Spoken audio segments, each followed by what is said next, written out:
Donc dans cette vidéo, je vais me baser sur l'article de kalilinux.fr qui est juste excellent et ça va être une petite mise en bouche sur l'analyse de mémoire. Encore une fois, je vous redirigerai vers l'article. Je ne peux que vous encourager de tester par vous-même. Vous savez que pour acquérir une technique, il ne suffit pas de regarder une vidéo, de comprendre la théorie. Après, il faut appliquer les tactiques, les techniques et les procédures. La procédure, on va la voir ensemble. Les tactiques, les techniques, ça sera à vous de les perfectionner. Donc Volatility, je vous l'avais déjà présenté, c'est un des meilleurs outils utilisés dans le domaine du forensique et de l'analyse de la mémoire dite volatile. Pourquoi analyser la mémoire volatile? Eh ben, quand on a subi une attaque, je vous le disais en forensique, le dernier truc à faire, c'est de couper l'ordinateur. On va laisser tourner l'ordinateur pour pouvoir faire une analyse de la mémoire volatile. On va faire un dump mémoire et ça nous permet également de récupérer, dans le cadre d'une enquête, euh, les forces de police, gendarmerie, renseignement. On va pouvoir récupérer tout ce qui a trait au secret. Les secrets, c'est tout ce qui permet de toi t'identifier et d'extraire tes informations. Alors ça peut être des processus en cours, des connexions actives, des données dans le cache, des données qui ont été mises en cache, des malwares, tout est possible. Donc on va récupérer tout d'abord une image et puis on va venir travailler dessus.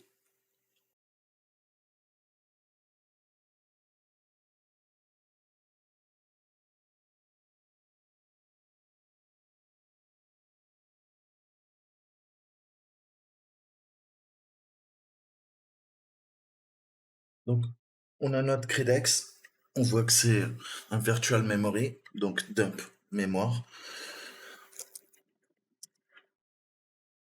On va lui donner tous les droits pour pas être embêté. Ok.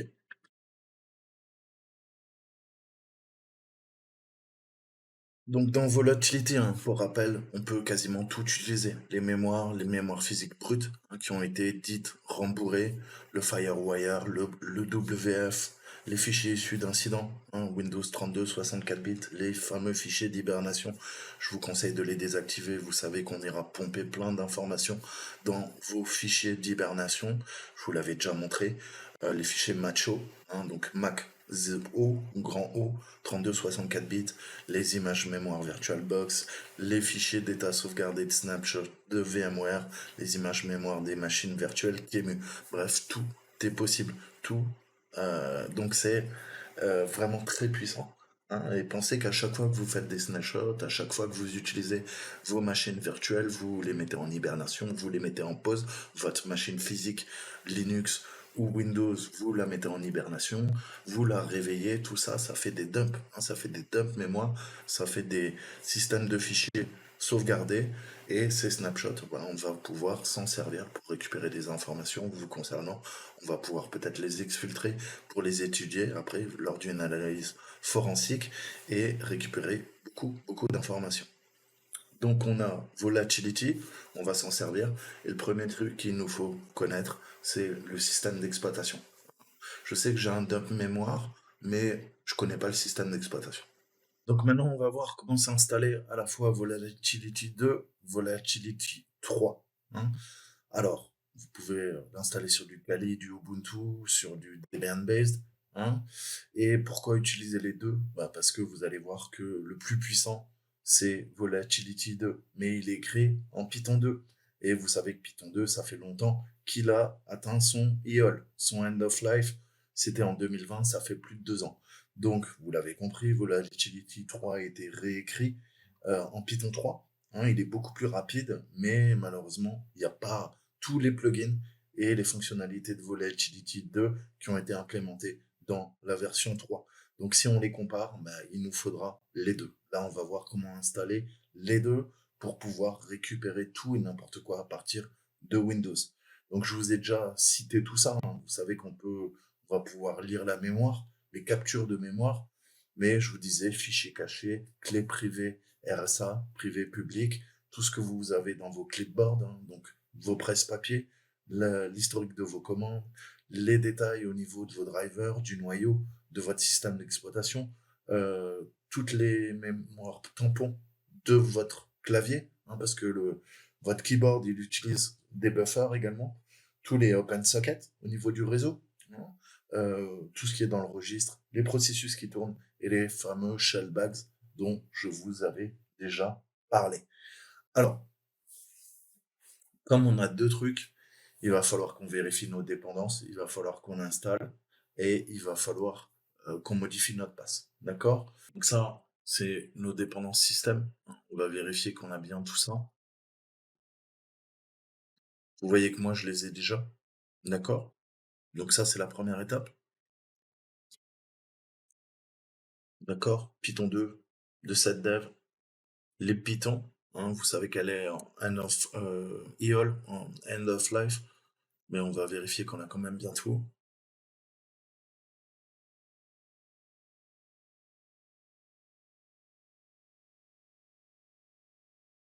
Ensuite, on va se récupérer le Bootstrap. Via Bootstrap, on se récupère le get pip, hein, pour avoir le pip pour Python 2. D'accord? On va lui demander de l'installer, qui est dans notre répertoire qu'on vient de télécharger. Voilà, maintenant on a pip et plus besoin de ça, en sudo rm pip, on fait du nettoyage, on va s'assurer qu'on a les dépendances m, donc pip, maintenant ça devrait passer, install you for setup tools et worlds. D'accord, ok, parfait. Donc encore une fois, ce que je fais avec sudo là, faites-le vous aussi avec sudo. Par contre, vous allez voir que pour ne pas en foutre le bordel au niveau de nos dépendances entre Python 2 et Python 3, hein, puisque ce sont deux projets différents, Volatility 2, Volatility 3, on va faire des actions sans le sudo, ok, pour les générer à part et que ça vienne pas entraîner des conflits, et on va travailler sur nos variables d'environnement.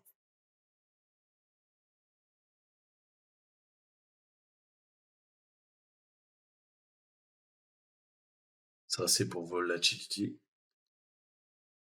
Vérifiez que vous avez bien tout.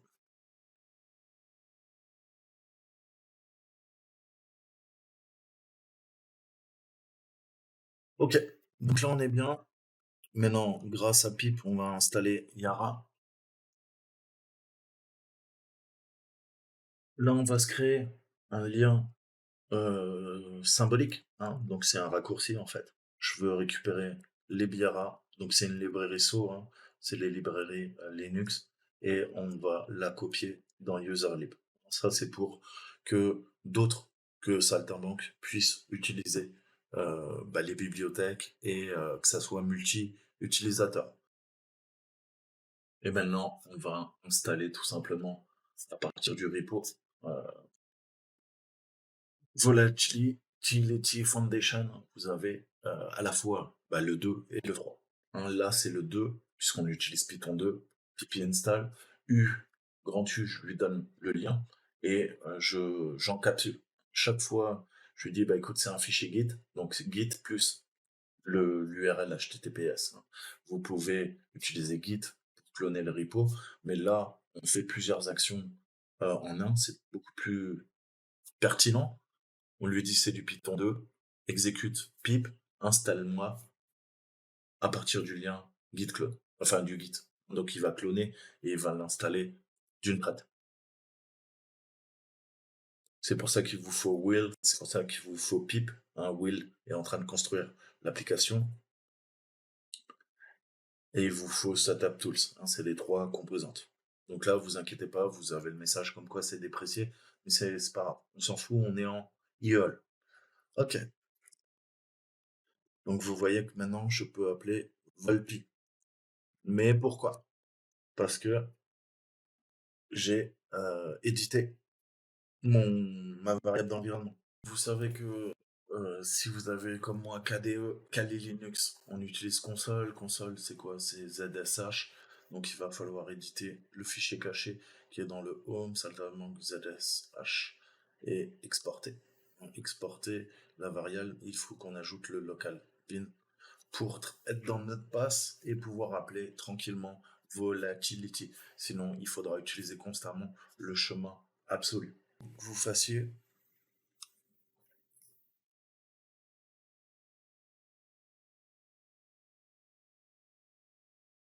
Voilà, grosso modo, hein, à quoi pourrait ressembler votre syntaxe. Ou, au pire des cas, bah, vous ajoutez tout simplement l'export, hein. Cette ligne devrait suffire, hein, et ça lui dit quoi? Bah, d'afficher tout ça à la fin du fichier ZSHRC. Et vous voyez maintenant qu'on peut appeler. Cool.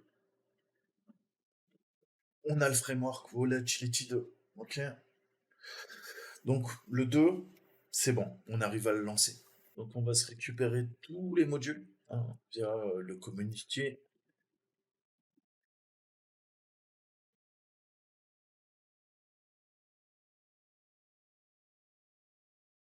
Voilà. Donc là, vous aurez toutes vos librairies. On va se faire un sudo rmc, copy R de tout, et on va sortir d'un niveau. Voilà. Vous allez maintenant sudo rmrf sur community. Voilà. L'admet. Donc voilà. Vous savez que ce Volatility, c'est une grande, grande collection.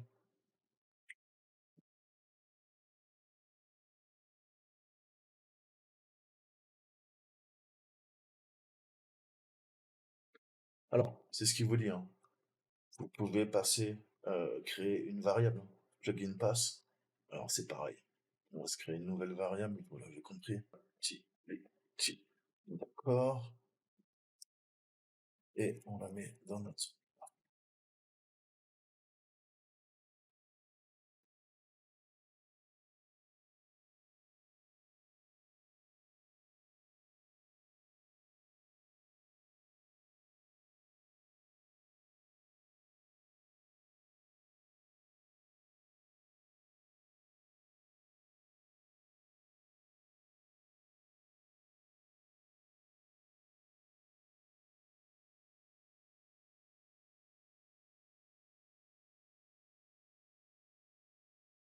Ok, donc là on est plutôt pas mal.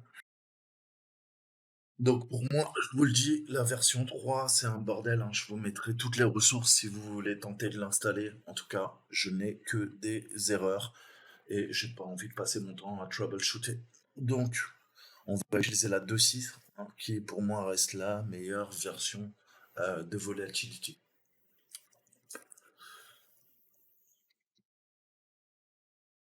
Mon fichier mémoire, et on va lui dire image info, cherche dans la base de données,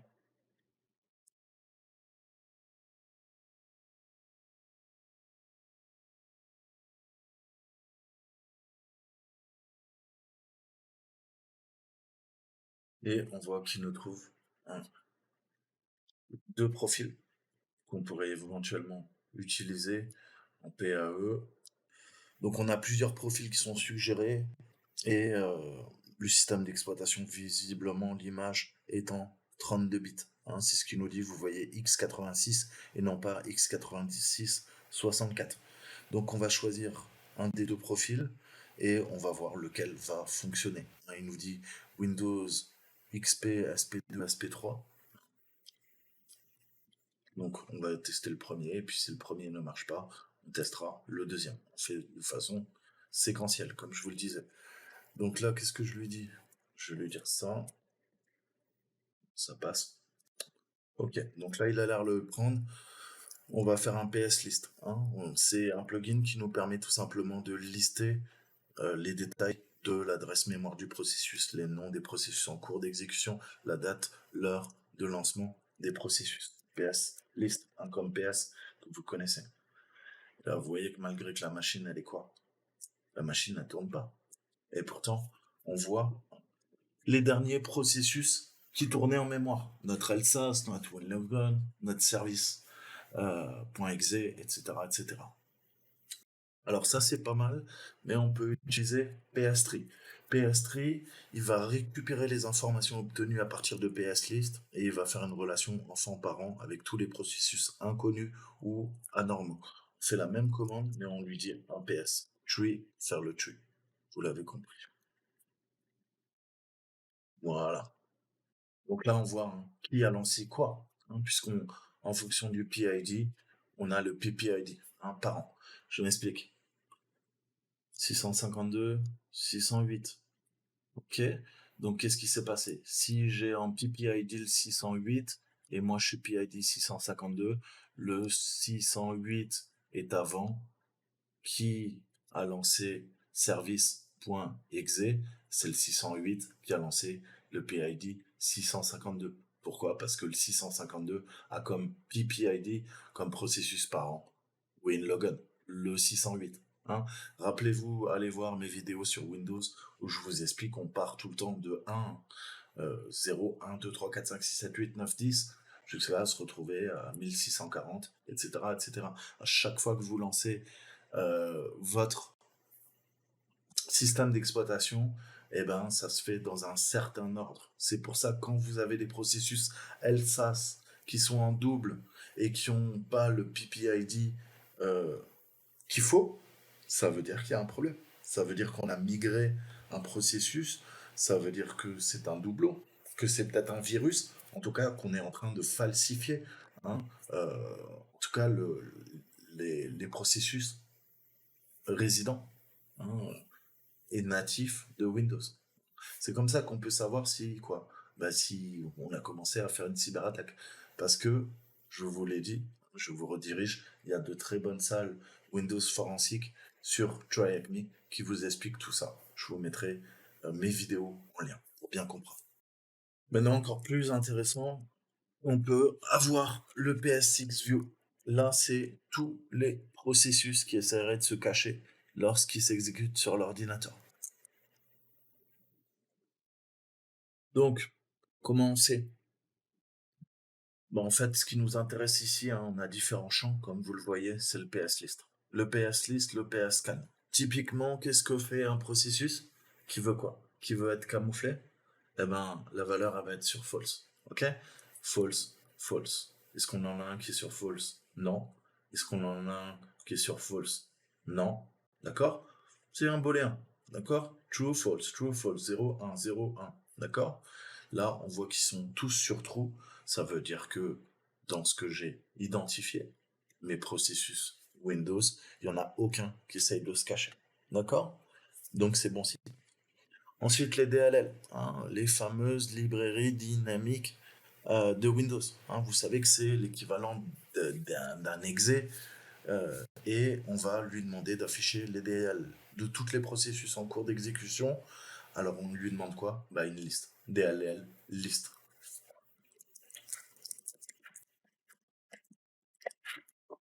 Ok. Donc à chaque fois, hein, rappelez-vous, on parle de notre base. Donc ça c'est notre offset. Hein. On a le décalage, hein, la valeur du décalage, le size, la taille, le load count. On parle tout le temps, on est en hexadécimal. Donc 0xFFFF, ça c'est du 255 ou c'est du 0. Ok? 65 535. D'accord?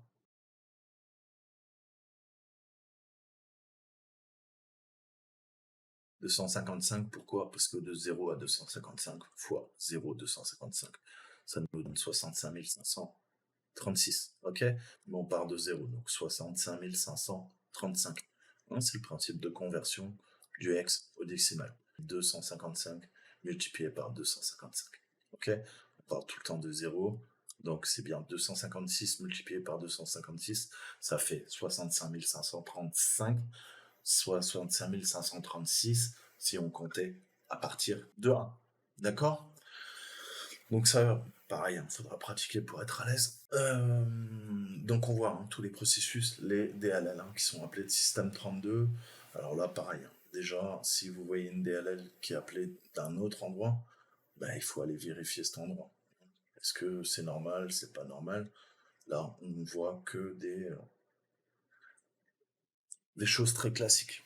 Donc maintenant, il faut qu'on nous sur qu'est-ce qu'on pourrait prendre. On va prendre un pi hein, particulier.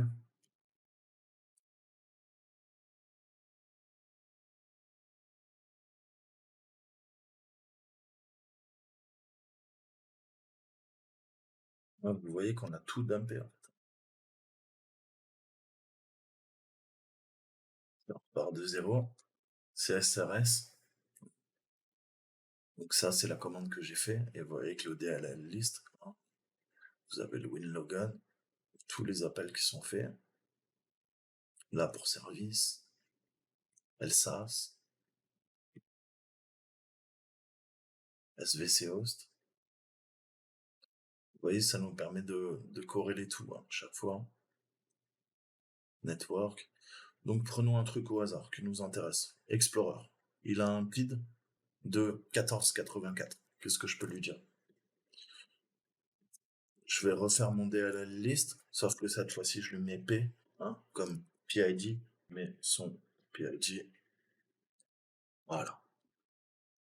Là, vous avez compris qu'on ne sera pas pollué par l'ensemble, hein, des processus qui ont spawné. Là, je lui demande toutes les DLL d'un processus particulier. Et on a vu que ce processus, c'est Explorer, hein. Vous pouvez affiner. Donc, je lui en demander 1, 2, 3, hein, ce que vous voulez. Là, je me focalise sur explorer.exe. D'accord? Donc, vous voyez aussi, hein, en termes de puissance, pour faire du forensique. Alors, pareil, on peut s'amuser à faire du réseau. On réutilise tout le temps la même commande. On va effacer ça. Et maintenant, on va lui demander les con comme connection et scan. Scan les connexions réseau. Ok? Je veux connaître toutes les connexions TCP. J'oublie un N. Je me distrais. Voilà. Donc on a l'offset, encore une fois, les adresses locales. On voit qu'on a le port 1038, 1037 et on a des remote address, hein. Sur le port 8080, on a deux ordinateurs, c'est intéressant, et on voit que c'est le 1484. Ça serait pas explorer.exe qui a ouvert ça?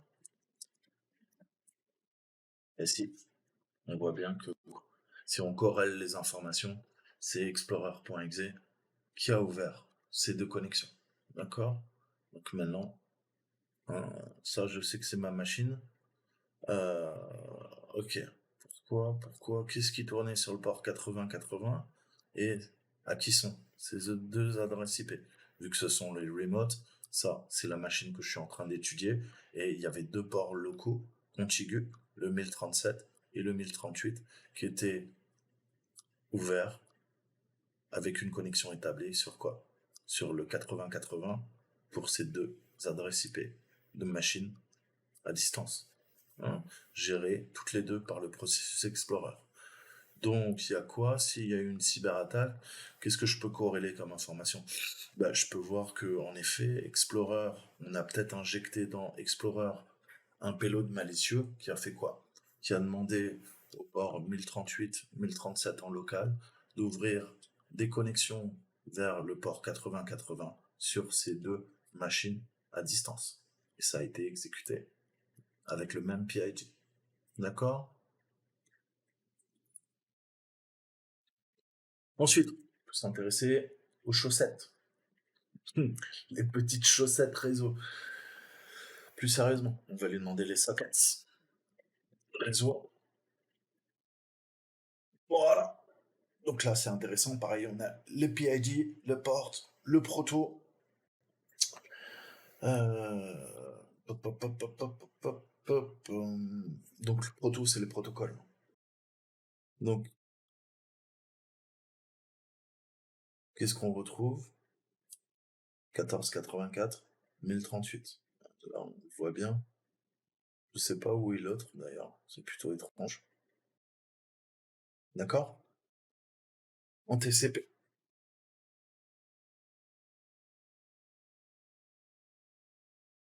Donc peut-être, puisqu'on peut en déduire, que le 1038 avait bien une connexion.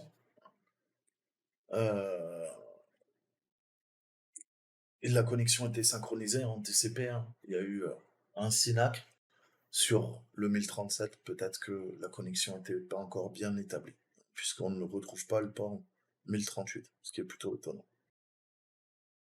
Donc qu'est-ce qu'on peut faire? Command scan, chercher toutes les commandes. Donc là, on vend aucune, hein. Donc là, ça donne rien, mais on peut lui passer command line pour avoir tous les processus.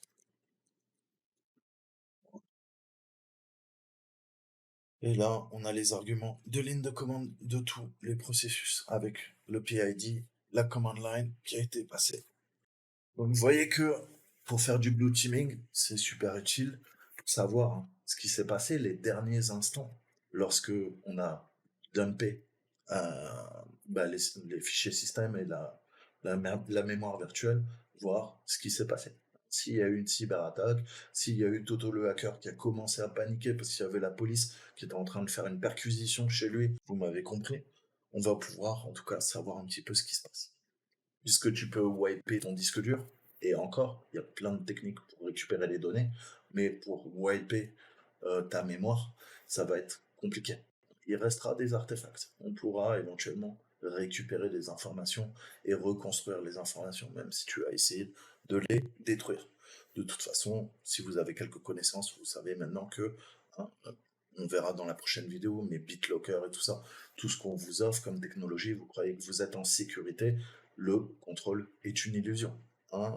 Un petit message à Foucault d'ailleurs, si tu penses qu'aujourd'hui tu peux voler sous les radars, ça va être extrêmement compliqué. Il y aura toujours un moyen de te tracer. C'est comme ça, vous vivez dans cette société panoptique de contrôle, surveillance de masse. Ok. Et même les meilleurs des hackers, on a eu des gamins, hein, on a eu Lapsus qui s'est fait péter. Eh ben ouais, franchement, ils étaient bons. Ils étaient meilleurs même que la plupart des gars qui ont 10 certifications en cybersécurité. Le problème, c'est l'OPSEC. L'OPSEC, sécurité des opérations, bah ouais, ils se sont fait péter.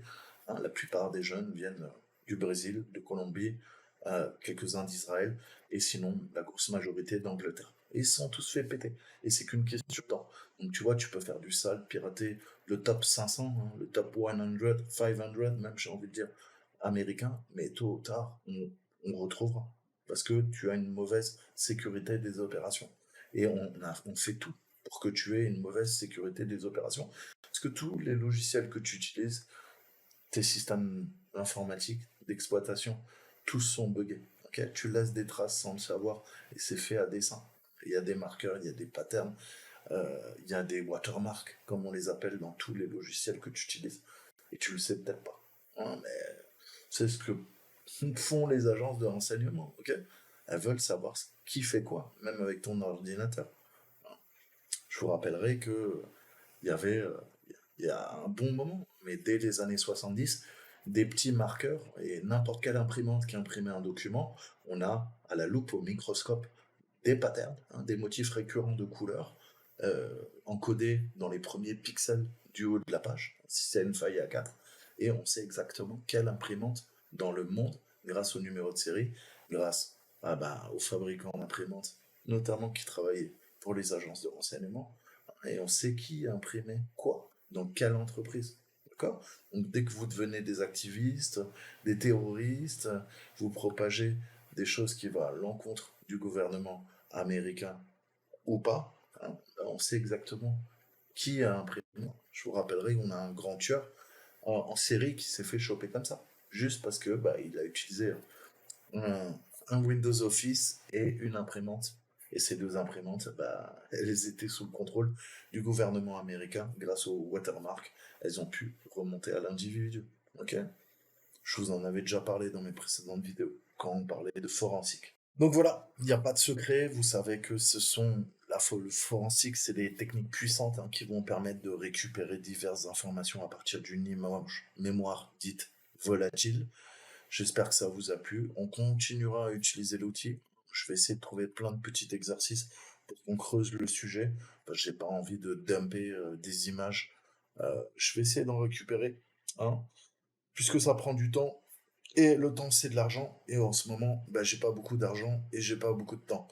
Donc voilà, je vous dis à très bientôt. On se retrouve pour une prochaine vidéo. Ciao, ciao.